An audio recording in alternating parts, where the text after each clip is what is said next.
everyone, and welcome to the October 2025 edition of Macro Microscope.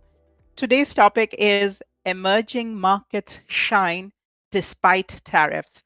I am Indrani, Head of Global Investment Research at FTSE Russell, the index business of London Stock Exchange Group, and I'm joined by John Dioufas, Director Data Stream and Macroeconomics, London Stock Exchange Group.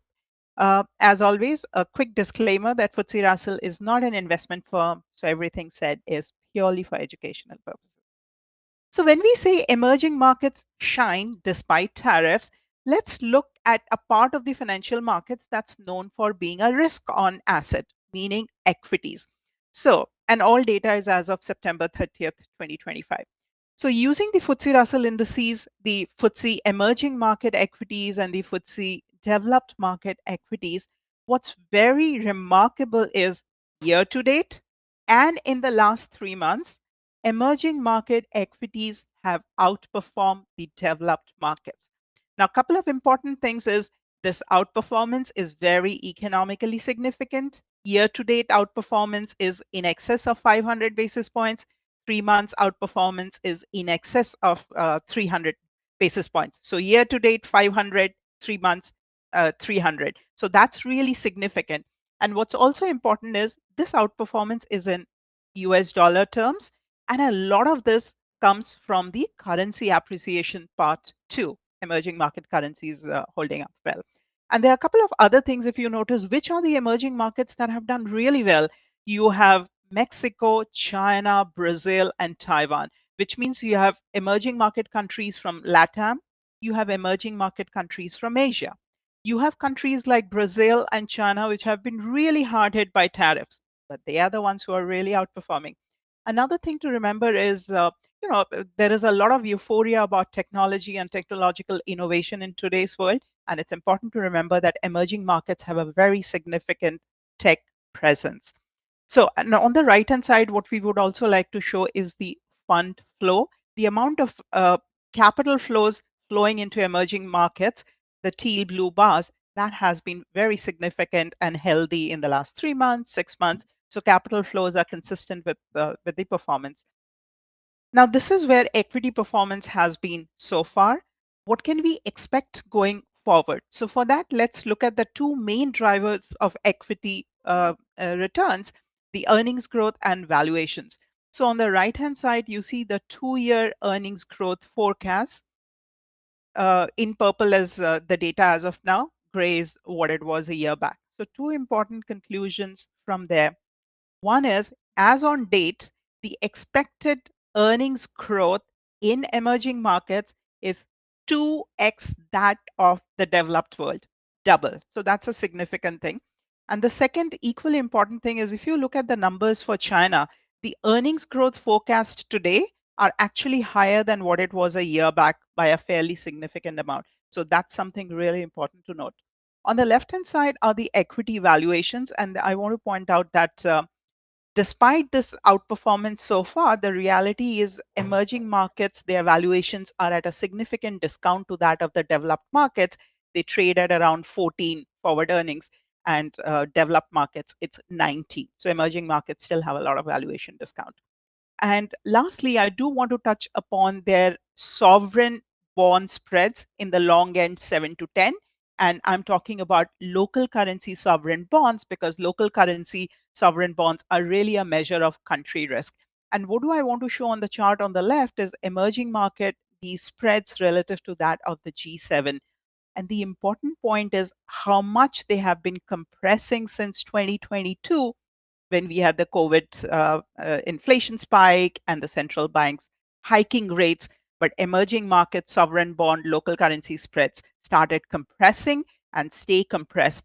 Back of the month envelope shows that this compression is by about 300 basis points. So that's very significant compression.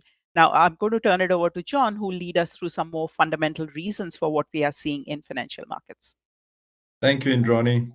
Good day, everyone.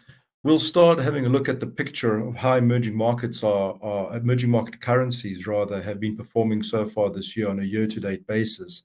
It's an interesting spread when you look at the country at the biggest emerging markets.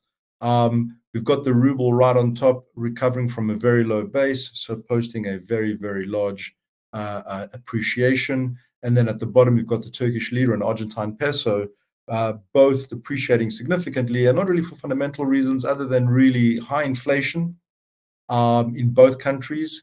High interest rates are present in both economies as well to target that inflation. However, the challenge there is that the actual inflation rate is much higher than the reported inflation rate. And what you're seeing there is a result of capital flight out of those economies looking for safe havens elsewhere. The rest of the currencies in between the Russian ruble at the top and the peso and the lira at the bottom basically show a relatively average spread for how currencies would perform from one year to the next. So nothing really sticks out in the currency space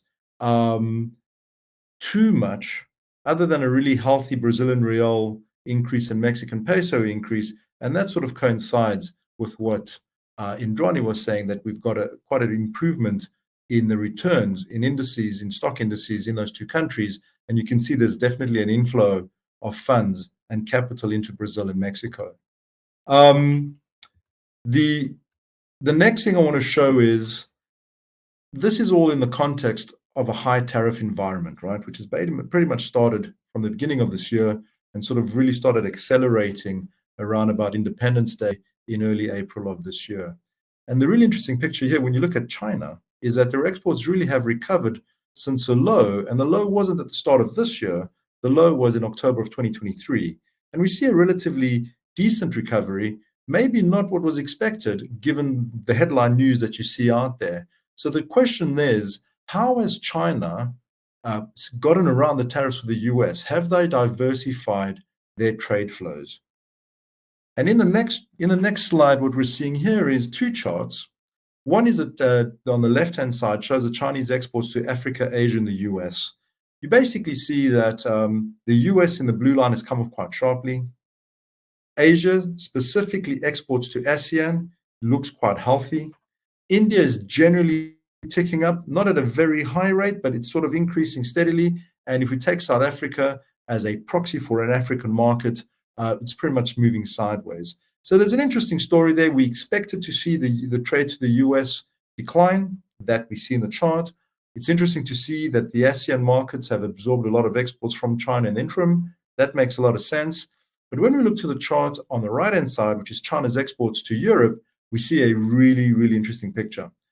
All four markets that we cover here are ticking to the upside. So France generally moving slowly and steadily up, Germany as well, the UK maybe less so, but the really interesting number is the green chart. I see it as green. It might be something a little bit different to everyone else, is basically the EU excluding the UK. And that trade has really jumped up significantly from the start of the year.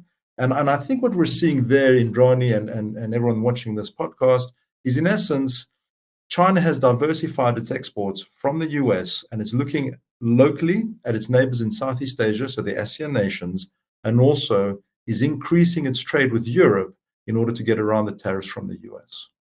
Thank you, everyone. Appreciate your time. Bye-bye. Thank you. Bye now.